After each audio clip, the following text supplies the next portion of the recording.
आप सभी लोगों का स्वागत है आपके अपने YouTube channel future online classes में। आप सभी लोगों के द्वारा जो है एक महत्वपूर्ण सवाल बार बार पूछा जा रहा है। बहुत बच्चों ने इस सवाल को पूछा है और मैंने उससे कमेंट को लिया है, तो आप सभी लोगों को बता दूं कि वो सवाल क्या है। तो वह सवाल यह है कि सर, मैं डीएलएड के साथ साथ अन्य कोर्स कर सकता हूं या नहीं कर सकता हूं, या मैं बीए कर रहा हूं और डीएलएड कर सकता हूं कि नहीं कर सकता हूं। मतलब कहने का अर्थ है, यह बात आप समझ ले सीधा से तौर पर, कि बहुत सारे बच्चे जो है वर्तमान समय में अन्य कोर्स कर रहे हैं और उनका रैंक बेहतर है, और वह यह प्रश्न पूछ रहे हैं कि क्या मैं इधर भी पढ़ सकता हूं और डीएलएड भी कर सकता हूं। या कुछ बच्चे कहना चाह रहे हैं कि मैं डीएलएड भी नाम लिखवा लूं और ग्रेजुएशन भी कर लूं। तो क्या इस तरह का यह संभव है? आप सभी लोग पढ़े लिखे हैं और आप सभी लोगों को मालूम है कि क्या एक सेशन में 2 कार्य कर सकते हैं? नहीं कर सकते हैं। सिंपल सा जवाब है कि एक सेशन में आप 2 कार्य जो है नहीं कर सकते हैं। चाहे वो जो बच्चे पढ़ भी रहे हैं वह दूसरे सेशन में, सेम सेशन में एडमिशन नहीं ले सकते हैं। अगर लेते हैं, अगर गलत तरीके से लेते हैं तो कोई बात नहीं, ले सकते हैं। गलत तरीके से तो दुनिया में हर काम संभव है। तो गलत तरीके से जो है आपके एडमिशन ले लिया, लेकिन भविष्य में जो है यह डिग्री आपके पास रह जाएंगे, कोई एक ही यूज कर सकते हैं। मेरी बात समझ गए? मान ले कि अभी सेशन आपका 22 से 24 है और 22 से 25 में आप ले ले एडमिशन ग्रेजुएशन में, तो दोनों सेशन सेम हो गए। अब कहीं दिखाइएगा डिग्री तो दोनों को दिखाइएगा, तो वहां तो फ्रॉड हो जाइएगा, और वहां फ्रॉड होइएगा तो फिर फंस जाइएगा। तो उससे फायदा है कि एक ही कोई करे। और कई बच्चे क्या करते हैं कि दोनों करते हैं, तब उन्हें भी बता दें कि अगर आप दोनों करते हैं तो क्या दिक्कत होगी। जब आप दोनों करेंगे तो कहीं भी किसी एक ही डिग्री को दिखाएंगे, चाहे कोई भी जॉब हो या कहीं भी आप काउंसलिंग में जाते हैं, किसी भी प्रक्रिया में जाते हैं, तो आप एक डिग्री को आपको छुपाना पड़ेगा। नहीं छुपाएंगे तो फिर आप फ्रॉड केस में चले जाएंगे, जेल। मेरी बात समझ रहे हैं?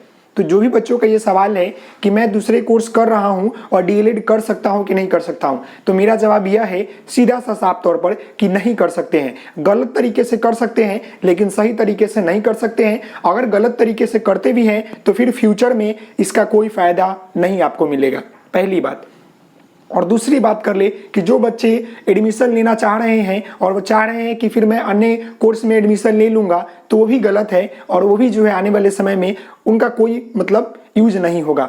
और एक बात कर दे कि जो बच्चे 12 में हैं और वो पास आउट हुए हैं और उसके बाद जो ग्रेजुएशन में एडमिशन ले लिए हैं और फिर डीएलएड में एडमिशन लेना चाह रहे हैं, तो उनका डीएलएड में एडमिशन सक्सेस है, लेकिन जो ग्रेजुएशन करेंगे सेशन में फिर आपका मान्य नहीं होगा। आने वाले समय में जब आप टीचर बनेंगे तो 1 to 5 ही बनेंगे। अगर वही ग्रेजुएशन करके डीएलएड करते हैं तो 1 to 8 बनेंगे, समझ गए? 6 to 8 आपको एलिजिबल हो सकते हैं। लेकिन चाह रहे हैं कि मतलब कि हम ग्रेजुएशन भी कर ले, डीएलएड भी कर ले, तो फिर 1 to 5 तक ही बनेंगे। फिर आपको टीचिंग लाइन में आगे बढ़ने के लिए फिर से आपको ग्रेजुएशन करना पड़ेगा। तो ये महत्वपूर्ण जानकारी है। मुझे लगता है कि मेरी बातें आपको समझ में आ रही होगी। तो जिन बच्चों का ये सवाल था यह क्लियर हो गया होगा। कुछ और सवाल ले लूं जो कि आप सभी लोगों के द्वारा ही पूछा जा रहा है कि सीएलसी डुप्लीकेट दे देंगे तो एडमिशन हो जाएगा।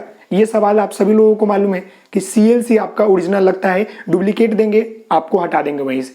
मेरे बात समझ गए? एक और सवाल यह आया है कि मेरे पास ग्रेजुएशन का सीएलसी है, एडमिशन हो जाएगा? हाँ भाई, आपका एडमिशन हो जाएगा। 12 का सीएलसी हो, ग्रेजुएशन का सीएलसी हो, कोई भी सीएलसी हो, लेकिन ओरिजिनल होना चाहिए, वो आपको होना चाहिए।